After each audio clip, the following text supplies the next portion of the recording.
Excuse me. We couldn't help but notice that you're a little on the soak side. Do you have somewhere to go? I know you live just a couple of houses down.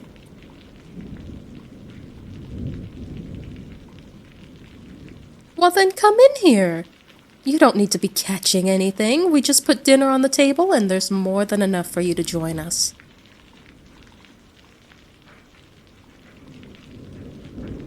It's settled then. Come on, dear. It's too cold out there. Come on. Ma, you look cold and wet. Darling, why don't you get them some dry clothes? They don't need to become ill because they didn't dry off. I'll get the fire started. It's a little cold not to have one going. Good idea. Come on, dear. We have some clothes in the spare room that you can put on. The last of our kids moved out last year, and they left clothes in case anyone needs them. There are clothes in the closet and the dresser, and there's some towels on the top shelf you can dry yourself off with.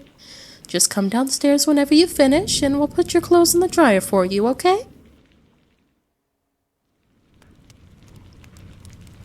Here they come, love. I'm glad to see those clothes fit you. Come sit down and have dinner with us. It's warm, and when we're done, we can find something to do after we finish cleaning up. Sound good?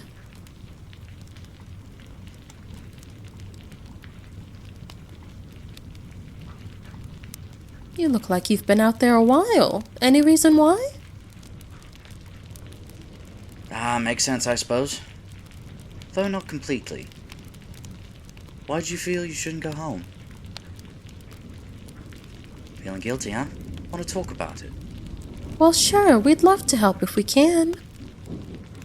What's your job, huh? Why would you that make you feel you couldn't go back home? Oh, I'm sure your significant other will understand, dear. Layoffs happen. Well, if they can't understand, then why do you feel you should stay with them? If they want to hurt you in any way, dear, then maybe you shouldn't stay in that situation. We're far from the perfect couple, kid. We've gone through all sorts of things throughout our relationship, and even outside of it.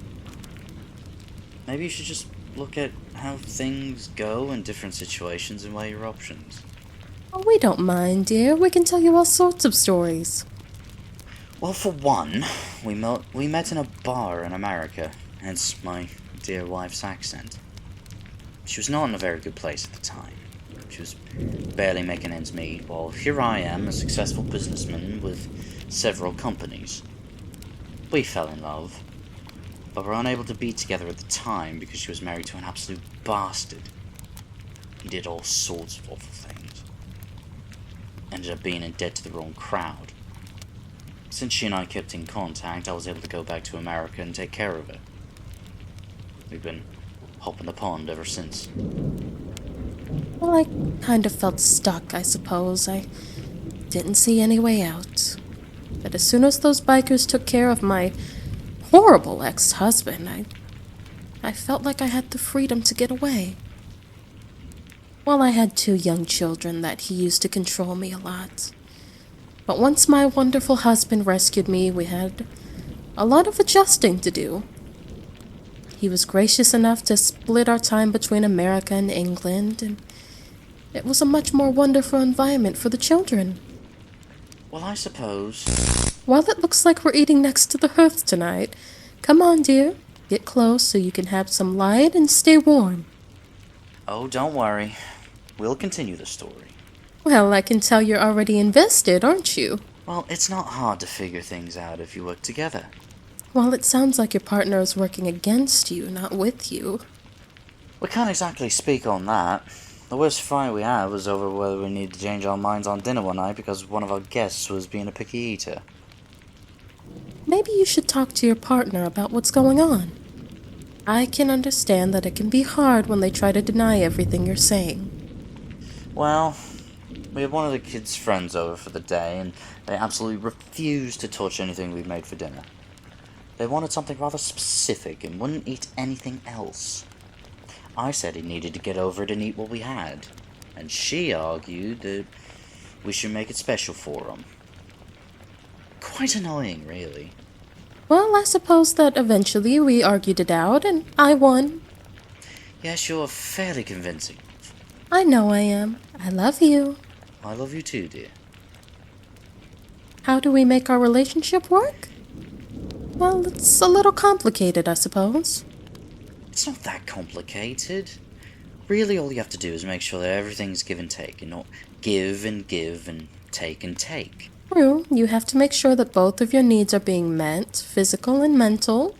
For instance, I like to cuddle much, much more than my husband. So we compromise and cuddle when we're watching a movie so that I get the comfort of feeling him next to me. But he doesn't feel so uncomfortable because he doesn't like it. It's occasional rather than all the time. You really just have to find compromises, meet them halfway, and it works a lot better. Oh yes, there was one time, right after my Lord of the Rings marathon, he was at work, and I woke up and texted him about 10:45 in the morning. Oh no, I missed breakfast, and second breakfast, it's almost time for 11sies. Oh no, at first I thought she'd lost her sanity. Then I remembered what she'd done the day before.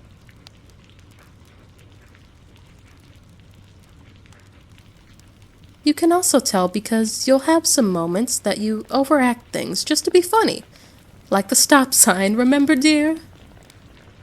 Dear God, how could I forget? I accidentally missed a stop sign and said to her, "Whoops, I missed a stop sign." Ah, well, there aren't any cops around, and I'm sure you'll forgive me.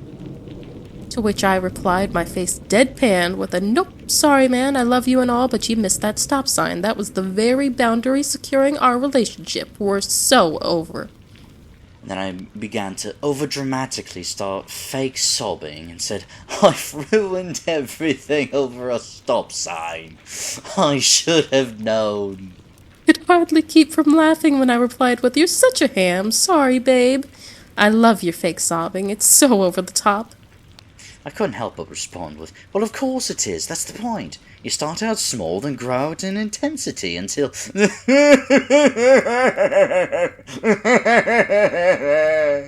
Started imitating him until we were both giggling hysterically. I'd say, "So that just happened." I couldn't think of anything else, so I responded with, "Yep, we're so lame." The only thing I could say to that was, "Indeed we are, my dear. Wouldn't have us any other way." You know you're meant for each other when you can manage to pull off a lame role play without it getting awkward. It is truly a sign of a healthy relationship when both the partners can comfortably be stupid with each other with full confidence in the fact that they will not be judged. Funny love stories or not. It's really no trouble for us. We enjoy having people to dinner. Oh, listen. It stopped raining. Well, I hope you can figure things out with your significant other. Have a good night, dear. If you ever need to talk, our door is open. Well, if you're sure you should go, then have a wonderful evening. You're always welcome back to dinner.